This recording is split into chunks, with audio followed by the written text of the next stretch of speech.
Shalom, fanáticos de la Torá. Soy Marco Ruth desde los altos del Golán en Israel, mirando al bellísimo mar de Galilea.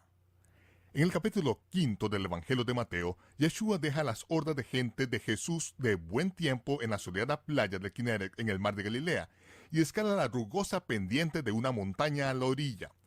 Solo un puñado de fieles pero inexpertos discípulos siguió sus pasos arriba donde él estaba sentado esperando para recibir a los pocos que tenían lo suficiente interés como para subir a la montaña y oír las palabras que cambiarán sus vidas para siempre. El Rey del Cielo empezó a poner las reglas del cielo, del reino, y empezó por clarificar su misión en términos no inciertos. No piensen, ni tan siquiera se imaginen que he venido a anular ni tan siquiera la mínima vocal de la Torá. Hasta que el cielo y la tierra pasen, ni una letra de la Torá pasará. Todo debe de cumplirse.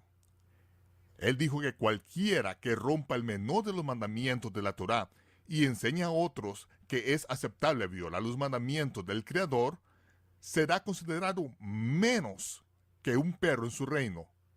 Entonces, Yeshua tomó las tablas en los más sinceros religionistas de su tiempo y llanamente dijo que los fariseos no tendrán parte en el reino del cielo.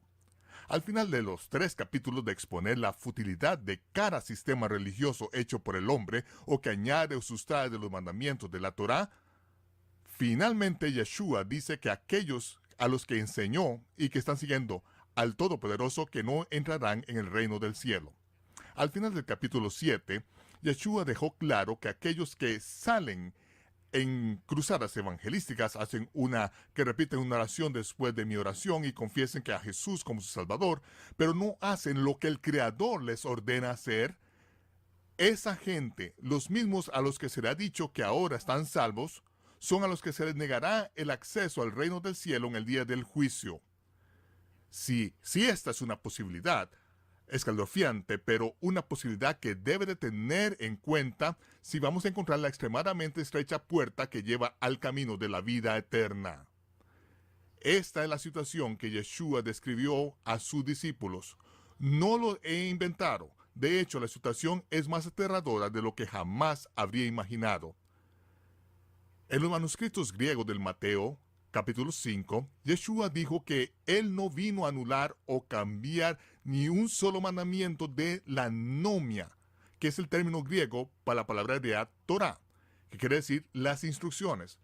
Entonces, en la sección que concluye en el monólogo, en el capítulo 7, Yeshua le dice a sus discípulos más fieles que lo que sucederá a los autoproclamados llenos del Espíritu, hacedores milagros, ganadores de almas, ministros de la liberación, gente de Jesús que son llamados apóstoles y profetas, pero que en realidad están anomios sin Torah. Ahora, la descripción del Mesías de la puerta que lleva a la vida eterna en el episodio final de la serie de 10 partes, En busca del libro perdido. Ahora tenemos claro hasta el final del capítulo 7. Habíamos empezado al principio del capítulo 5, donde él dijo, no he venido a destruir la Torá. No he venido a destruirla, quiero hacerla perfectamente clara. Ahora él va claramente hasta el final y dice, no todo aquel que me dice Señor, Señor, entrará en el reino del cielo, sino el que hace la voluntad de mi Padre en el cielo. Ahora, primero que todo, para poder entender esto, tenemos que tener el contexto de a qué se refiere todo esto. Porque en esta situación, Yeshua nos está llevando derechos al día del juicio. Y el día del juicio, ¿por qué hace eso? Porque es un momento, no hay opción, no hay manera de cambiar, y entonces Él nos lleva para enseñarnos qué es lo que le pasa el día del juicio a aquellos que pensaron que estaban en el sistema religioso acertado, pensaron que estaban haciendo lo correcto. Pensaron que habían vivido sus vidas de acuerdo a las reglas del reino del cielo, solo para encontrarse oyendo al Señor decirles, quítense delante de mí, nunca los he conocido. Da miedo. Y estas palabras, Señor, Señor, no deben de leerse simplemente como Señor, Señor. Vean, en el antiguo rollo del Mateo no había control del volumen.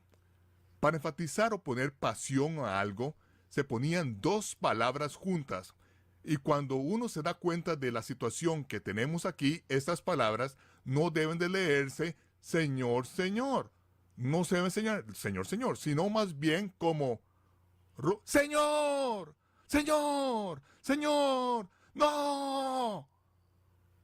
No profeticé en tu nombre, no expulsé demonios en tu nombre, no hice en tu nombre cosas grandes y maravillosas. Y él va a decir, aléjate de mí. Estas son las palabras más aterrorizantes. Pensar que has estado haciendo lo correcto toda tu vida y encontrarte en el último minuto con lo que has hecho es seguir las reglas y regulaciones de los hombres. El sistema religioso que te fue entregado cuando eras solo un niño y que nunca escuchaste lo que él tenía que decirte. ¿Cómo me llamas Señor, pero no haces lo que te digo que hagas? Como diciendo, uno de nosotros no entiende la palabra del Señor y yo estoy en el trono, amigo, yo no soy el problema. Si me llamas Señor, será mejor que hagas lo que te diga. Tú dijiste que yo era el Señor, tú confesaste que yo era el Señor, pero no haces lo que te digo. Eso no tiene sentido. Solo por llamarme Señor tienes un boleto de entrada. Solo porque te adelantaste, dijiste una oración repetitiva y dijeron, te da un azote en el trasero, un evangelio de Juan y vas y vives como quieres. O te sientas en el banco de la iglesia como de boca cerrada pagando tu 10% de impuesto religioso cada semana. Eso no me sirve.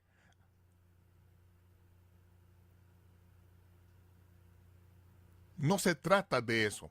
Déjenme preguntarles, ¿qué grupo de gente en el planeta se considera a sí misma parte de este grupo? Profetizan o hablan en el nombre de Jesús, expulsan demonios en el nombre de Jesús, hacen cosas maravillosas, ayudan en el tsunami en el nombre de Jesús.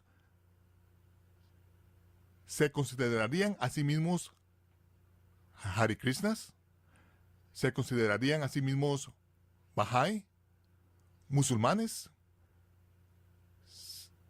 ¿Se considerarían a sí mismos como parte del grupo que sería llamado renacidos llenos del espíritu cristianos evangélicos? Por eso todo es tan aterrorizante, porque él no eligió hablar acerca de un grupo con el que nos estamos familiarizados. Él optó por llevarnos justo a los que se consideran a sí mismos como la gente más religiosa en nuestra cultura. ¿Se considerarían a sí mismos llenos del espíritu católicos carismáticos? Sí. Por eso es tan aterrorizante. Y entonces yo les declararé, él dice, yo les declararé, nunca les he conocido. Ustedes, lo que se consideran parte de la sociedad de los renacidos, llenos del espíritu, evangélicos, cristianos carismáticos, católicos, lo que sea, nunca les he conocido. Aléjense de mí, ustedes que hacen iniquidad. Esta palabra es el punto absolutamente crucial de todo lo que él tiene que decir desde el Mateo 5:1 hasta el final de este capítulo. La palabra iniquidad en griego es anomia. Sin nomia, Torah. Les declararé, nunca les he conocido. Aléjense de mí, ustedes que están sin Torah.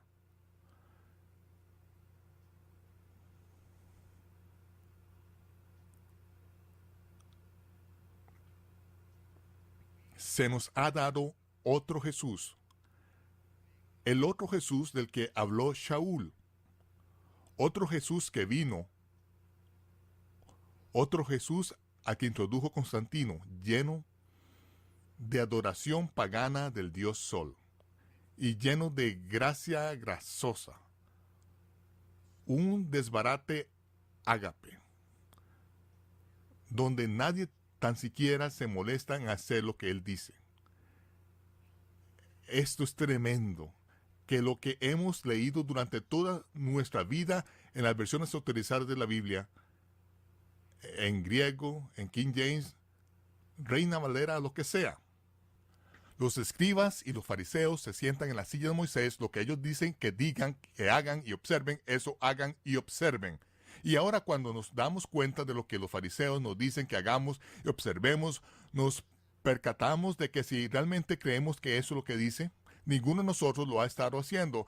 Qué aliviados debemos de estar ahora de darnos cuenta de que Él literalmente nos liberó de los mandamientos, las doctrinas y tradiciones de los hombres. De eso es lo que se trata, de nos liberó, para que pudiéramos caminar en su espíritu adheriéndonos a sus mandamientos porque le amamos a Él y queremos guardar sus mandamientos. Esa es una amistad que nace del alma del hombre natural y que dice, no quiero estar atado por los mandamientos de Dios, no quiero gobernar mi vida de acuerdo a sus instrucciones. Esa enemistad fue clavada en la cruz. Fue crucificada. Nos damos cuenta del precio que Él pagó y desde entonces la enemistad ha desaparecido a menos que en nuestro sistema religioso nos enseñen a estar en contra de la Torá. Porque si Jesús vino y anuló y destruyó la Torá y nos enseñó a hacer lo contrario de la Torá, entonces Moisés desde el principio nos dijo que son palabras del Todopoderoso.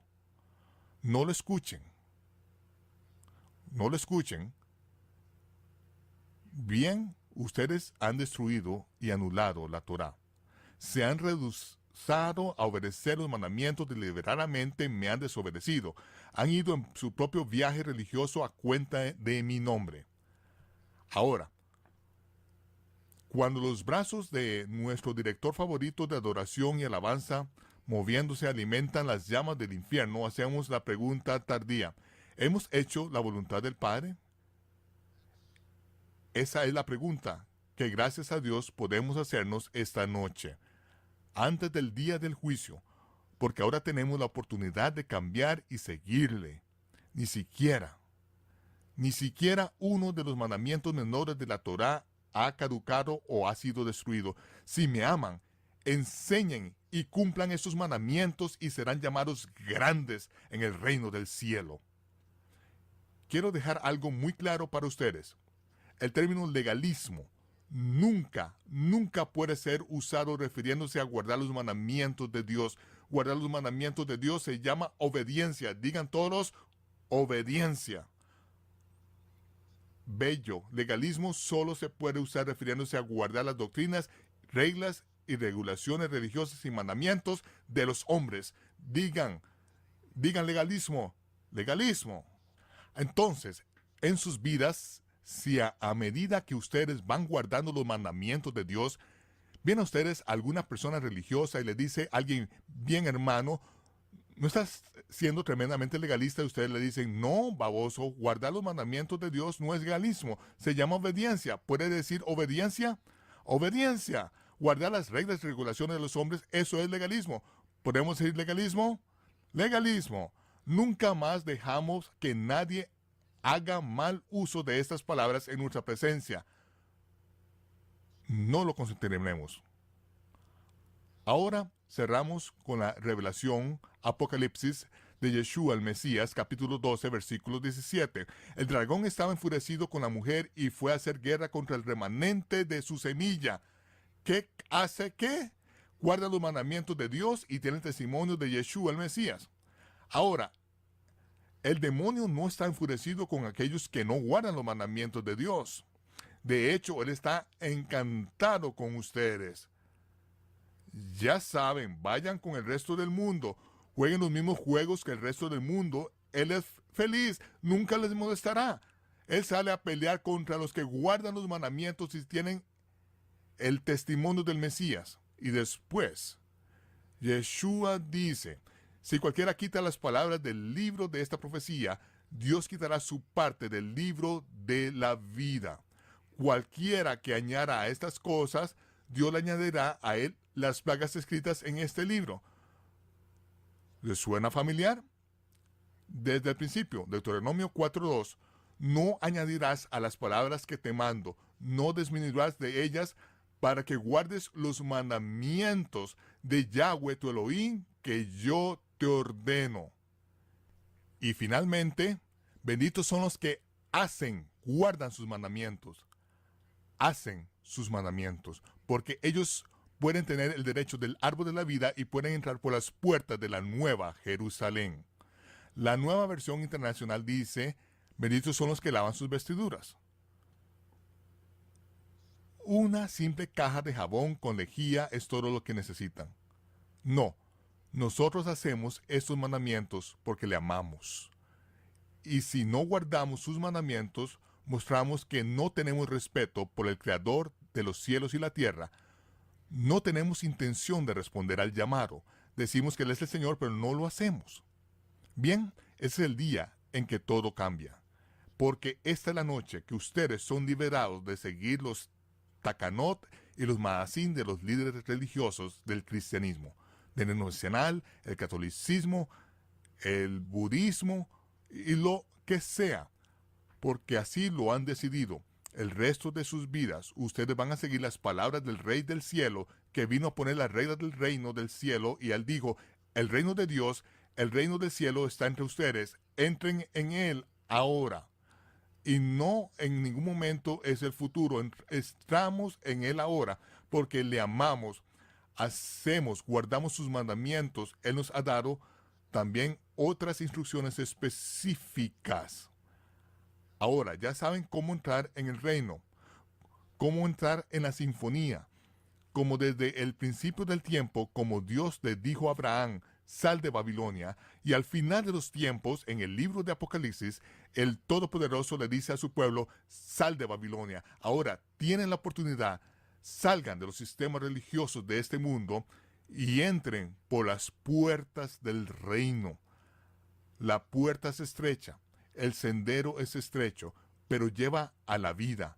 Muy pocos lo van a encontrar, y cuando van entrando por la puerta, la mayoría van a querer pararles de en seco, pero como Yeshua le dijo a los fariseos, ustedes cruzan el mar y la tierra para ser un converso, y una vez hecho, le hacen 2 veces más hijos del infierno de lo que ustedes son. Ustedes no entran en el reino y no están dejando a aquellos que escuchan entre el reino. Ustedes tienen su propio viaje religioso y van directo por la vía de destrucción, pero nosotros escogemos un camino diferente. Para cerrar esta noche, me gustaría decir la oración de los Kohanim, los sacerdotes de Israel, que nos ordena decirle sobre los hijos de Israel. Así es como el Todopoderoso instruyó a los Kohanim, los sacerdotes de Israel, poner en el nombre del Todopoderoso sobre su pueblo. Y cuando yo diga la oración sobre ustedes, no voy a hacerlo bajo la autoridad del sacerdocio levítico o de la familia de los Kobat. No tengo ningún reclamo sobre ese linaje, sino que diré esta bendición sobre ustedes en el nombre del eterno Kohen Gadol, el eterno sumo sacerdote de la orden de Melech Sadik, el rey de justicia. Ese linaje sacerdotal que sobrepasa y precede al sacerdocio levítico, y él me ha ordenado, él les ha ordenado a ustedes, sacerdotes del mundo entero, como un reino de sacerdotes. Ustedes han entrado al reino. Ahora representan al rey de la tierra, tienen esa misma autoridad. Esta noche voy a ministrar esta bendición a ustedes. Y dice la escritura que cuando lo haga, que el Todopoderoso bendecirá a mi pueblo. Él es el que los bendice. Nadie tiene ese poder, las manos sobre ustedes, no tienen que venir al frente, solo tienen que recibir la bendición. Y cuando yo diga esta bendición, voy a tener mis manos elevadas, como siempre lo hacía en el antiguo Kohanim. Y aquellos de ustedes que han visto el video de la roca partida de Refidim que Moisés golpeó con su bastón, es igual que esta. La roca está partida por la mitad, con la evidencia de los ríos de agua viva manando del medio de la roca hacia abajo en el campamento de los israelitas. Eso los nutrió por un año entero, y el dedo gordo, esta gran roca, está junto delante de ellos. Esta roca es el Mesías. A Moisés se le dijo que golpeara la roca una vez, La siguiente vez se le dijo que no hablase a la roca, es decir, en la Reina Valera, háblales de la roca, háblales de la roca a los hijos de Israel, del Mesías que será golpeado una vez, el rey será golpeado en la mejilla una vez, pero de sus entrañas, de su interior, manarán ríos de agua viva. Y cuando esta oración es dicha sobre ustedes, todo lo que tiene que hacer es recibir, y el que quiera recibirla se les levante. Ahí donde están, levántense.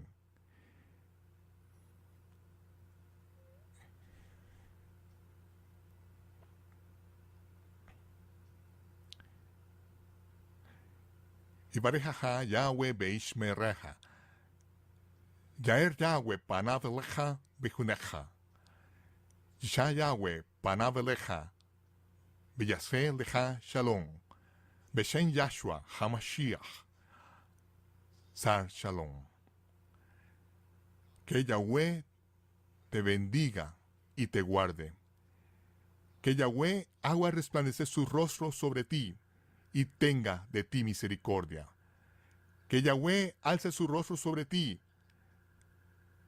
y ponga en ti paz.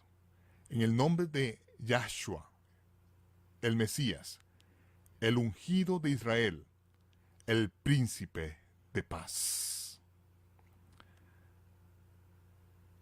Santo Yahweh, estamos delante de ti, bajo la sombra de tu misericordia.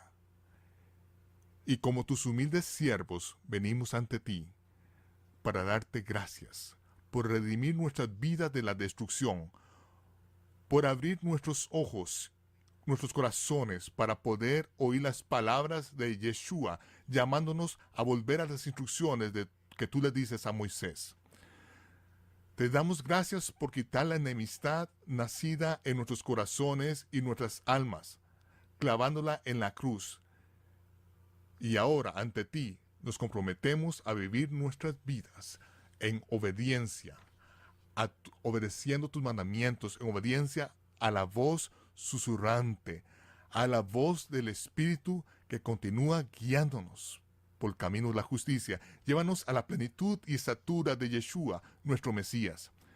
Que caminemos como tu poder, que caminemos con tu misericordia y tu gracia en el mundo enfermo, esta edad de maldad. Concédenos la gracia, el poder de vivir una vida santa y justa en un mundo enfermo, perverso y retorcido, porque ya no usaremos tu gracia como una licencia para vivir como queramos,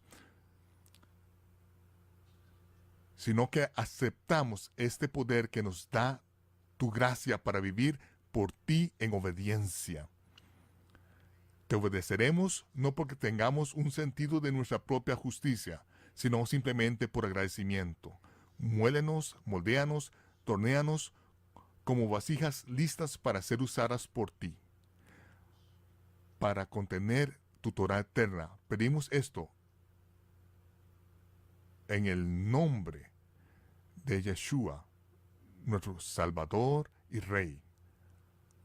Amén y amén.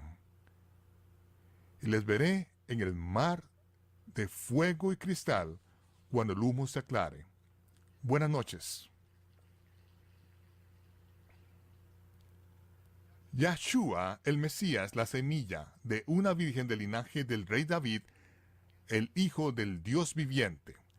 Crean en él, confíen en él y agárrense de los tzitzit del borde de su vestido, que él es el recordatorio continuo de que guardamos los mandamientos que nos fueron dados en el monte Sinaí. Entreguen sus vidas a Yeshua y él personalmente les guiará a la puerta estrecha que lleva a la vida eterna. Acompáñenos la próxima vez en otra historia de hace 2000 años de los hechos de los discípulos de Yeshua HaMashiach. Soy Michael Root desde Galilea, deseándoles shalom, paz, y nos vemos cuando se aclare el humo.